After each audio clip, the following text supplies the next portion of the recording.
Spain का tourist visa application form. गलतियों से बचें और सही तरीके से एप्लीकेशन टूरिस्ट वीज़े का फिल करें तो आप वीज़ा हासिल कर सकते हैं। बिस्मिल्लाहिर्रहमानिर्रहीम। अस्सलाम वालेकुम दोस्तों, कैसे हैं आप? आज हम जो टॉपिक देखने जा रहे हैं वो है आपकी एप्लीकेशन फ़ॉर्म आपने स्पेन का वीज़ा अप्लाई करते हुए कैसे फ़िल करनी है। अगर वो फ़िल करने के लिए हमें सबसे पहले जाना पड़ेगा गूगल पापा के पास और उनसे रिक्वेस्ट करते हैं कि हमें BLS स्पेन पाकिस्तान की वेबसाइट निकाल के दें। BLS स्पेन पाकिस्तान एक इनकी ऑथराइज एजेंट है पाकिस्तान में स्पेन वालों का, जिनके पास जाके आप अपने डॉक्यूमेंट्स वगैरह सबमिट करते हैं। जब आप गूगल पे BLS स्पेन पाकिस्तान लिखेंगे तो यहाँ पर इस तरीके से Pakistani BLS Spain visa first option आपके सामने आ जाएगी। Welcome to the official website है, उस पर क्लिक करें और इस तरह का इंटरफेस आपके सामने निकल कर आ जाएगा। इसमें कुछ वेबसाइट डिस्क्लेमर दिए हुए जिसमें उन्होंने बताया कि आपका लॉन्ग टर्म वीज़ा नोटिस कैसे होता है, do not fall into the fraud और बी अवेयर ऑफ स्कैम्स, क्योंकि बहुत सारे लोग हैं बहुत बड़े पैसे दे देते हैं लोगों को और वो आगे से फिर फ्रॉड करके भाग भी जाते हैं।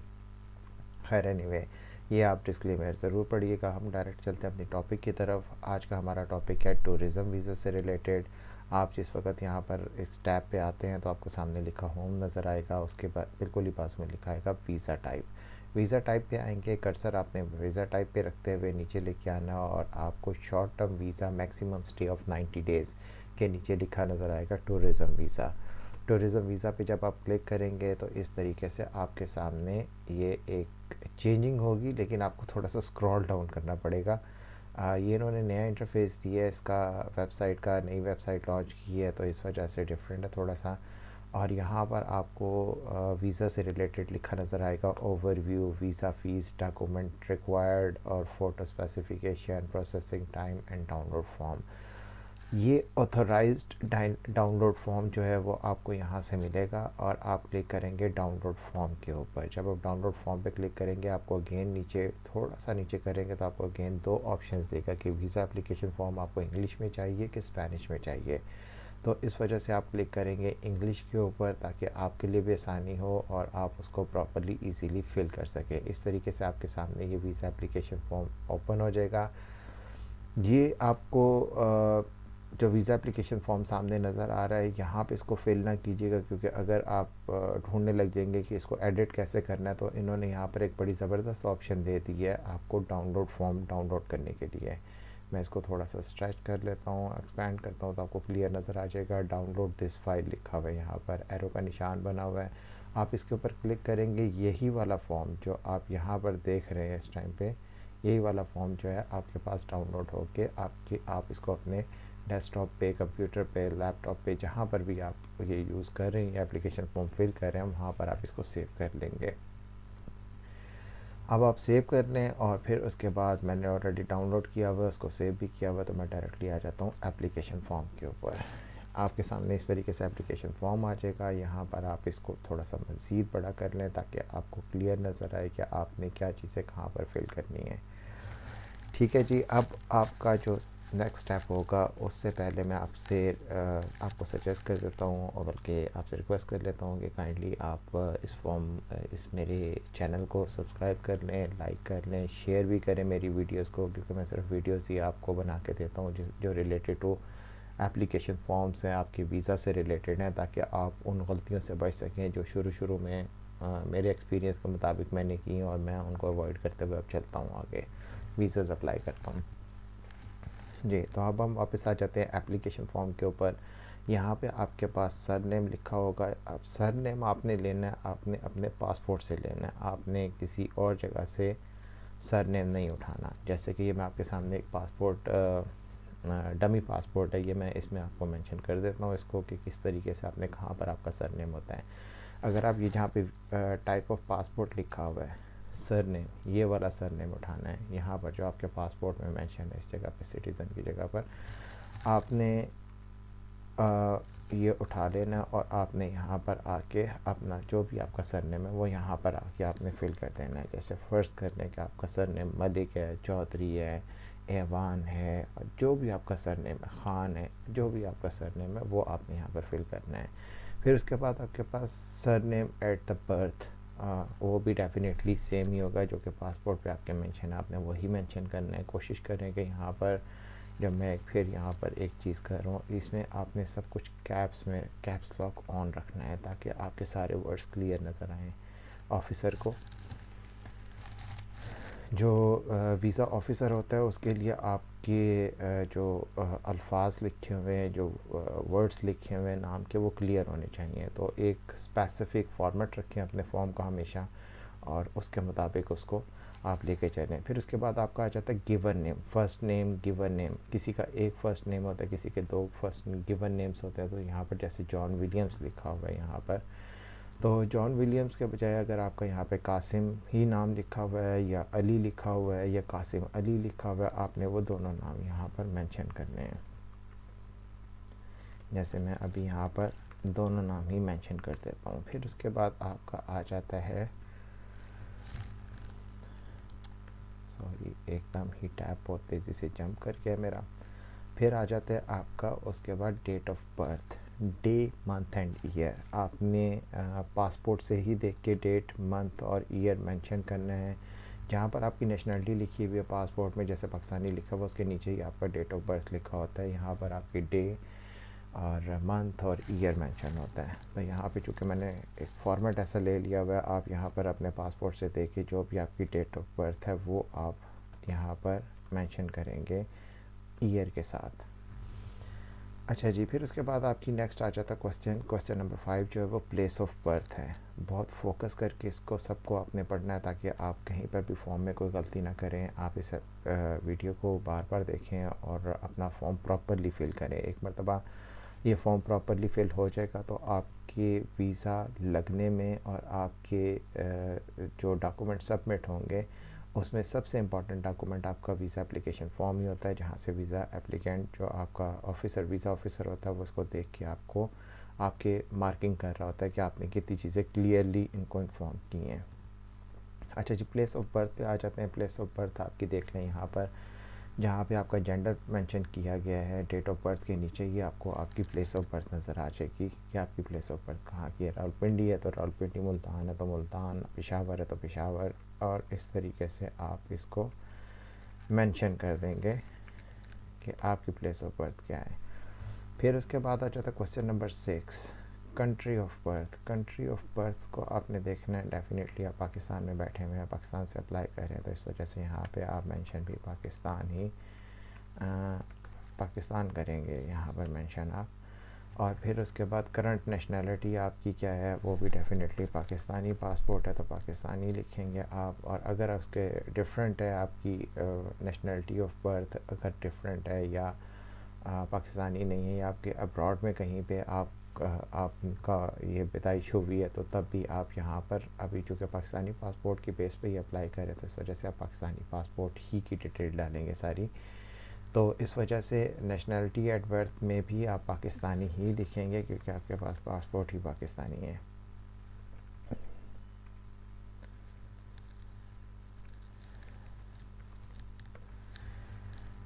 अदर नेशनलिटीज़ में आ जाए जी, अगर आपके पास कोई अदर नेशनलिटी है, मौजूद है, तो तब आप मेंशन करेंगे। अदरवाइज़ यहाँ पे एक बड़ा सा क्लियर सा आंसर होता है N/A। मैं नॉर्मली यही सजेस्ट कर रहा हूँ कि N/A लिखें आप। मैंने यहाँ पे N/ मेरी पुर्तगीज़ में जो कि वो कन्वर्ट हुआ है, तो मैं उसको इंग्लिश में ले लेता हूँ और कोशिश करें कि N/A मेंशन करें यहाँ पर। फिर उसके बाद आपका क्वेश्चन नंबर 8 है जो कि आपकी जेंडर से रिलेटेड है। आप इस पे मेल पे ऐसे टिक करेंगे तो वहाँ पर टिक हो जाएगा। फॉर्म डाउनलोडेड है तो इस वजह से बहुत सारी आसानियाँ हो जाती हैं फॉर्म फिल करने के लिए। प्लीज़ हाथ से फिल ना कीजिएगा इस फॉर्म को। कोशिश करें कि आप अपने लैपटॉप, डेस्कटॉप और या कंप्यूटर उसी पे बैठ के आप इसको फिल करें ताकि ये प्रॉपर एक अच्छी राइटिंग के साथ वीज़ा ऑफिसर के पास जाएँ। मैरिटल स्टेटस पे आ जाते हैं, उसमें आप देख लें, यहाँ पर मेंशन कर दें कि आप सिंगल हैं, मैरिड हैं, आप विडो हैं, या आपने सेपरेटेड हैं। लेकिन नॉर्मली हमारे पाकिस्तान में जो होता है वो दो ही तरह की चीज़ें होती हैं मोस्टली, या तो सिंगल होते हैं या मैरिड होते हैं। तो आप यहाँ पर काइंडली उसके अकॉर्डिंगली यहाँ पर टिक कर दें इस तरीके से, तो वो आपकी चीज़ काफ़ी हद तक क्लियर हो जाएगी। फिर उसके बाद आ जाता है आपका क्वेश्चन नंबर 10। क्वेश्चन नंबर 10 में कहता है कि जनाब आपका जो अगर आपकी एज कम है और आप इन केस ऑफ माइनर हैं तो पेरेंटल अथॉरिटी चाहिए होती है। तो डेफ़िनेटली इस वक्त पे अगर आपको पेरेंटल अथॉरिटी चाहिए तो आप अपने फादर का नाम मेंशन करेंगे, उनकी डिटेल मेंशन करेंगे। लेकिन अगर वो नहीं चाहिए, आप 20 ईयर्स से अबव हैं, 22 ईयर्स से अबव हैं, तो डेफ़िनेटली आप यहाँ पर N/A मेंशन करेंगे कि आपको किसी की कोई अथॉरिटी नहीं चाहिए, आप अडल्ट में आते हैं। ठीक है जी। National identity number, question number 11 में आ जाते हैं। यहाँ पर आप अपना मेंशन करेंगे आईडी कार्ड, जो पाकिस्तान का आईडी कार्ड है, नाइकॉप जिसे कहते हैं। मैं वो भी आपको दिखा देता हूँ। यहाँ पर ये आपका सिटीज़नशिप नंबर, ये जो सिटीज़नशिप नंबर लिखा हुआ है, ये आपके शनाख्ती कार्ड पे भी लिखा होता है। ये होता है जनाब आपके इस तरीके से, यहाँ पे डेट ऑफ बर्थ होती है और फिर बीच में ईयर मेंशन होता है। आपने वहाँ से देख के इसको यहाँ पर नेशनल आइडेंटिटी नाइकॉप नंबर में ये लिख देता हूँ, आपने यहाँ पर मेंशन कर देना है। अच्छा जी, क्वेश्चन नंबर 12 में आ जाता है कि आप किस डॉक्यूमेंट पे ट्रैवल कर रहे हैं। पासपोर्ट, इसमें बहुत सारी कन्फ्यूजन होती है। आपका ऑर्डिनरी पासपोर्ट होता है, ऑर्डिनरी पासपोर्ट पे आप ट्रैवल कर रहे होते हैं। डिप्लोमेटिक पासपोर्ट डिफरेंट चीज़ होती है, सर्विसेज पासपोर्ट डिफरेंट चीज़ होती है, ऑफिशियल पासपोर्ट बिल्कुल ही डिफरेंट चीज़ होती है, स्पेशल पासपोर्ट होता है। इस तरह की कोई ट्रैवल डॉक्यूमेंट नहीं होता। आपका नॉर्मल पासपोर्ट जो होता है, जो जिसे ऑर्डिनरी पासपोर्ट कहते हैं, तो आपने वही यहाँ पर मेंशन कर देना है। फिर नीचे आ जाते हैं क्वेश्चन नंबर 13 पे। क्वेश्चन नंबर 13 में आपने number of travel document, number of travel document का मतलब ये है कि आपने यहाँ पर पासपोर्ट नंबर लिखना है, जो कि आपके पासपोर्ट में इस जगह पे ऊपर मेंशन होता है। ये पासपोर्ट नंबर, जिसमें आपके 2 अल्फ़ाबेट्स होते हैं और आगे 7 डिजिट्स होते हैं, 2, 4, 6 और एक 7। ये 7 डिजिट्स होते हैं, 2 अल्फ़ाबेट्स होते हैं और 7 डिजिट्स होते हैं। तो आपने ये बहुत ध्यान से यहाँ पर देख के इस जगह पे क्वेश्चन नंबर 13 में नंबर ऑफ़ ट्रैवल डॉक्यूमेंट आपने यहाँ पर फिल कर देना है। ठीक है। नॉर्मली मेरे फ्रेंड थे, उन्होंने यहाँ पर नंबर ऑफ़ ट्रैवल डॉक्यूमेंट अपनी तरफ से पासपोर्ट एक लिख दिया था कि मेरे पास एक ही पासपोर्ट है, तो पासपोर्ट नहीं है। तो इस वजह से यहाँ पे आपने पासपोर्ट नंबर मेंशन करना है। क्वेश्चन नंबर 14 में आ जाते हैं। वो पूछ रहे हैं आपसे कि ये इशू कब हुआ और इसकी वैलिडिटी कब तक की है। तो ये आपने यहाँ पर देखना है आके, यहाँ पर डेट ऑफ इशू, जहाँ पे फादर नेम मेंशन होता है या हस्बैंड नेम मेंशन होता है पाकिस्तानी पासपोर्ट में नॉर्मली, उसके नीचे date of issue and date of expiry mention होती है। नॉर्मली पासपोर्ट जो इशू किया जाता है वो 5 साल के लिए किया जाता है, लेकिन रिक्वेस्ट के ऊपर 10 साल का भी इशू होता है। तो आप ये लाजमी देख लीजिएगा कि आपका कितने साल के लिए इशू है यहाँ पर। तो ये 5 ईयर्स के हिसाब से मैं एक डेट डाल देता हूँ, जैसे 19 दिसंबर जो है वो आपकी कर लें 2019, और फिर कर लेते हैं इसको 19 दिसंबर 2024 कर देते हैं इसको। ठीक है जी। इशूड बाय अथॉरिटी, अथॉरिटी कौन सी किसने इशू कर दिया आपको, इसको पाकिस्तानी अथॉरिटीज़ ही इशू करके दे रही हैं आपको, तो इस वजह से यहाँ पे आप मेंशन करेंगे कि पाकिस्तानियों ने इशू करके दिया है। उसके बाद फिर क्वेश्चन नंबर 17 बड़ा इंपॉर्टेंट है, जो कि आप यहाँ पर टूरिज़म वीज़ा अप्लाई कर रहे हैं। तो इस वजह से अगर यहाँ पर कोई आपके रिलेटिव्स रहते भी हैं वहाँ पर यूरोपियन कंट्रीज़ में, तो प्लीज़ उसका मेंशन ना करें, क्योंकि आप टूरिज़म वीज़े में जा रहे हैं, आप विज़िट वीज़े पे नहीं जा रहे हैं। ये एक डिफरेंस जो होता है बड़ा क्लियर करना होता है कि आप टूरिज़म वीज़ा और विज़िट वीज़े में क्या डिफरेंस होता है। वो खैर अदर चीज़ है, लेकिन यहाँ पर आप कंटिन्यूसली हर एक जगह पर यही मेंशन करते जाएंगे N/A सरनेम N/A। जब बंदा ही नहीं है, कोई है ही नहीं है, यस किया ही नहीं है आपने, तो ये सारी जगह पे N/A करेंगे। क्वेश्चन नंबर 17 से लेकर आपने 18 तक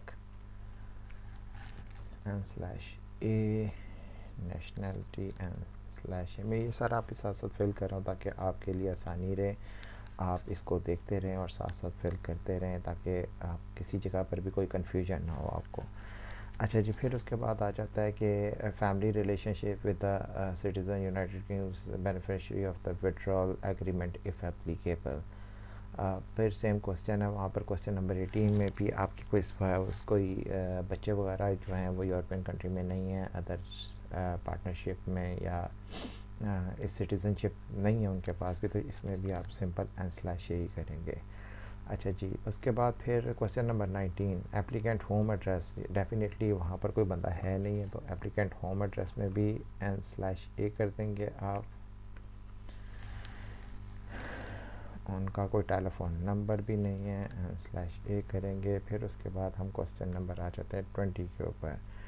20 में आपसे पूछ रहे हैं जनाब कि अगर आपका residence in country other than the country of your current nationality, तो उसमें भी आप नो करेंगे क्योंकि आप अप्लाई कर रहे हैं पाकिस्तान से। अगर आप पाकिस्तान से बाहर किसी भी मुल्क में रहते हैं, जैसे आप अप्लाई कर रहे हैं फॉर एग्ज़ाम्पल जीसीसी कंट्रीज़ में रहते हैं, दुबई, कतर, ओमान, या इन कंट्रीज़ में रहते हैं, तो उस सूरत में आप यहाँ पर रेजिडेंस परमिट नंबर होता है जो कि आप प्रोवाइड करते हैं। जब आप येस करते हैं तो आके यहाँ पर परमिट नंबर मेंशन होता है आपका और उसकी वैलिडिटी मेंशन होती है।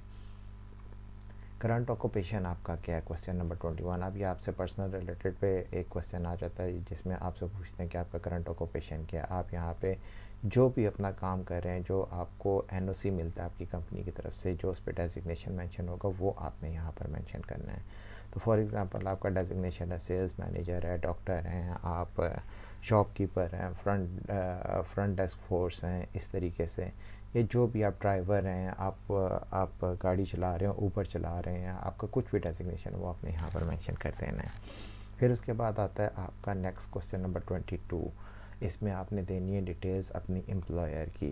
कंपनी का नाम मेंशन करेंगे आप यहाँ पर, ठीक है जी। कंपनी नेम आएगा, उसका यहाँ पर आपका टेलीफोन नंबर आएगा, उसका एड्रेस आएगा, ठीक है। फिर उसके बाद आपकी आ जाती है नेक्स्ट कि आपने यहाँ पर क्वेश्चन नंबर 23 में कि आप किस पर्पज़ के लिए जा रहे हैं, आपका पर्पज़ क्या है। तो पर्पज़ जो कि आपने चूज़ ही सिलेक्ट ही किया है टूरिज़म वीज़ा के लिए, तो इस वजह से आप यहाँ पे इसमें टूरिज़म की डिटेल्स डालेंगे कि मैं टूरिज़म के लिए जा रहा हूँ। आप टूरिज़म के लिए अगर जा रहे हैं तो डेफ़िनेटली आप उनको अपना प्लान दे रहे होंगे, साथ होटल बुकिंग्स आपकी सारी की सारी लगेंगी और आपका प्लान लगेगा कि आपने कहाँ किस किस जगह पे घूमने फिरने के लिए जाना है। तो यहाँ पर उन्होंने क्वेश्चन नंबर 24 में आपसे पूछा है कि additional information on the purpose of stay. Additional में आप इसको यहाँ पर एक खूबसूरत सा एक ज़बरदस्त सा अपना कवर लेटर बनाएं और यहाँ पर आप मेंशन कर दें कि कवर लेटर एंड टूर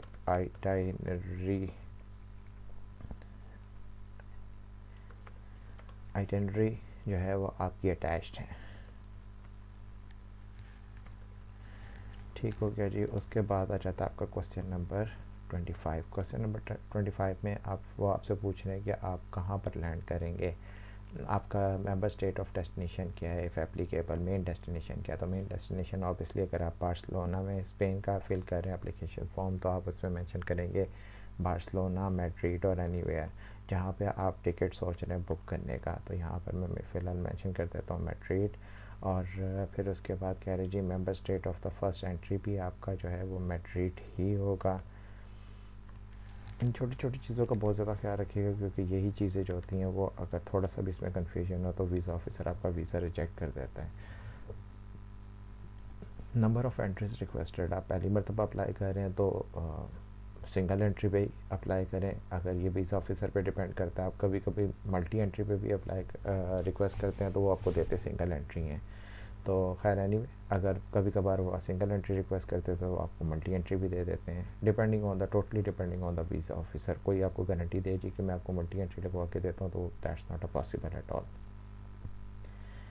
अच्छा जी, arrival first mention stay in the Schengen area, आप कब अराइव कर रहे हैं वहाँ पर। ये बड़ा क्वेश्चन जो होता है ये आपको इसको प्रॉपर आंसर देना होता है क्योंकि वो आप देखना चाह रहे हो कि आप कितने दिन का स्टे करना चाह रहे हैं वहाँ पर। तो आप इसको मिनिमम एटलीस्ट 15 से 20 दिन का अपना दें जो ड्यूरेशन ऑफ डेट है। और वो एटलीस्ट जब आप वीज़ा अप्लाई कर रहे हैं तो उससे आगे 4 या 5 महीने का गैप रख के वीज़ा अप्लाई करें। 4 महीने का मैक्सिमम, 5 महीने का मैक्सिमम गैप रख के अप्लाई करें। जिस तरह अभी सितंबर चल रहा है तो आप कोशिश करें कि फरवरी की तारीख दें, 15 फरवरी 2025 में आपने ट्रैवल करना है। सॉरी मेरे से टैब तक क्या है और मैंने इसको काफ़ी आगे पीछे कर दिया है। ठीक है जी, यहाँ पे आ गए 15 फेब।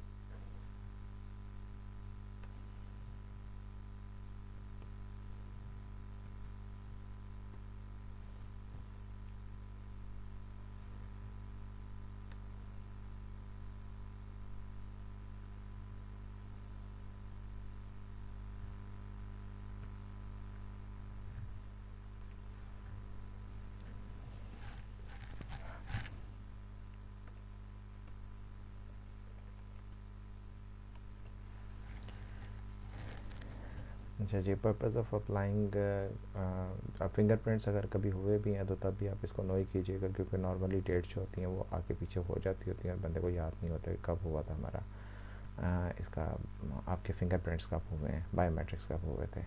तो नो पे क्लिक कर दें, और अगर डेट याद है तो बेशक यहाँ पर डेट मेंशन कर दें कि आपने इस तारीख को डेट दिए थे, और वीज़ा स्टिकर नंबर जो आपका पहले कभी आपने वीज़ा लगवाया है तो उसकी भी डिटेल यहाँ पर आके ऐड कर दें। क्वेश्चन नंबर 30 में आपसे पूछते हैं कि entry permit of your final country of destination where applicable. ये भी बड़ा ट्रिकी सा क्वेश्चन है, जिसमें आपको आंसर ये करना होता है कि आप वापस किस कंट्री में आ रहे हैं। तो आपने यहाँ पर मेंशन ये करना है कि आप पाकिस्तानी पासपोर्ट पे अप्लाई कर रहे हैं, तो आप यहाँ पर लिखेंगे Pakistan is your final destination, और फिर उसके बाद नेक्स्ट वैलिड फ्रॉम, वही उसकी पासपोर्ट की एक्सपायरी और उसका जो इशुएंस डेट है वो आपने यहाँ पर कितने टाइम तक वैलिड है वो आपने यहाँ पर मेंशन कर देना है कि वो कब तक वैलिड है। फिर क्वेश्चन नंबर 31 जो है वो है जी कि अगर आपके पास यहाँ पर जैसे इन्होंने लिखा हुआ sir name and first name of the inviting person, को इनवाइटिंग पर्सन वो भी नहीं है आपका, आप टूरिज़म के लिए जा रहे हैं, तो इस वजह से इनवाइटिंग पर्सन पे भी आपको n/ ये करेंगे आप। हाँ जी, इसमें टेम्प्रेरी अकोमोडेशन ये आपका मेन आ गया। अब वो क्वेश्चन जिसका आपने आंसर लाजमी देना है, यहाँ पर आप एक बनाएंगे होटल बुकिंग। होटल बुकिंग का आपका जो फर्स्ट स्टे है मैड्रिड में, जैसे आपका स्टे है फर्स्ट कर लें, वहाँ पर आप 3 नाइट्स का स्टे करें, तो यहाँ पर आप मेंशन करेंगे उस होटल का नाम, और उसके बाद आप मेंशन करेंगे यहाँ पे उस होटल का टेलीफोन नंबर, जो कि आपको आपके फॉर्म के ऊपर जो बुकिंग मिलती है उसके ऊपर आपको होटल का टेलीफोन नंबर भी मिल जाएगा।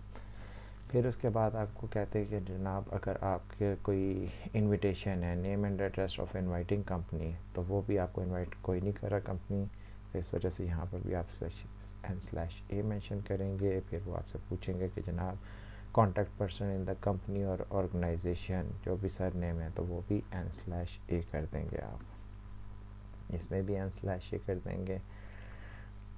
ऑर्गेनाइजेशन के टेलीफोन नंबर के ऊपर इन सारी चीज़ों पे n/a करने के बाद आपको आ जाना है नेक्स्ट क्वेश्चन नंबर 33 के ऊपर कि आपका जो सपोर्ट है, आप किस तरह ट्रैवल कर रहे हो, आप क्या कुछ लेके जा रहे हो, कॉस्ट ऑफ ट्रैवलिंग कैसे है, लिविंग कैसे करेंगे आप वहाँ पर जाके। तो आपने उनको बताना है कि आप कैश यूज़ कर रहे हैं, आपके पास क्रेडिट कार्ड्स हैं, इन 2 पे क्लिक कर देना है। लेकिन अगर उसके अलावा आपके पास ट्रैवलर चेक्स की ऑप्शन है तो उस पर क्लिक कर दें, और कोई मीन ऑफ आपके पास सपोर्ट है तो आप वो यहाँ पर मेंशन कर सकते हैं। लेकिन नॉर्मली मैं जो सजेस्ट करूँगा वो यही करूँगा कि कैश और क्रेडिट कार्ड को ही रखें, और इधर उधर का एक्स्ट्रा डिटेल डालने की ज़रूरत नहीं है जिसे आप जस्टिफाई ना कर सकें।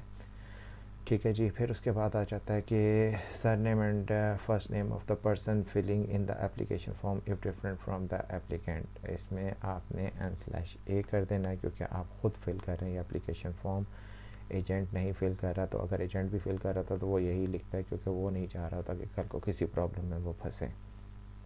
ठीक है, आपने यहाँ पर अपना ईमेल एड्रेस मेंशन कर देना है, ताकि आपको पता हो कि आपने क्या मेंशन किया हुआ है। फिर यहाँ पर आपने अपना फ़ोन नंबर देना है कि आपका जो भी मोबाइल नंबर है पाकिस्तान का वो मेंशन कर देना है आपने यहाँ पर। और फिर आपका ये form almost complete and full fill up हो गया है। एंड में आएंगे प्लेस एंड डेट, यहाँ पर आप फिलअप करेंगे, प्लेस आप मेंशन कर देंगे, फ़र्ज़ कर लें जहाँ से भी आप बैठ के इसको फॉर्म को फिल कर रहे हैं, तो वो आप यहाँ पर इस तरह लिख दीजिए। नीचे डेट मेंशन कर दें आप इसके कि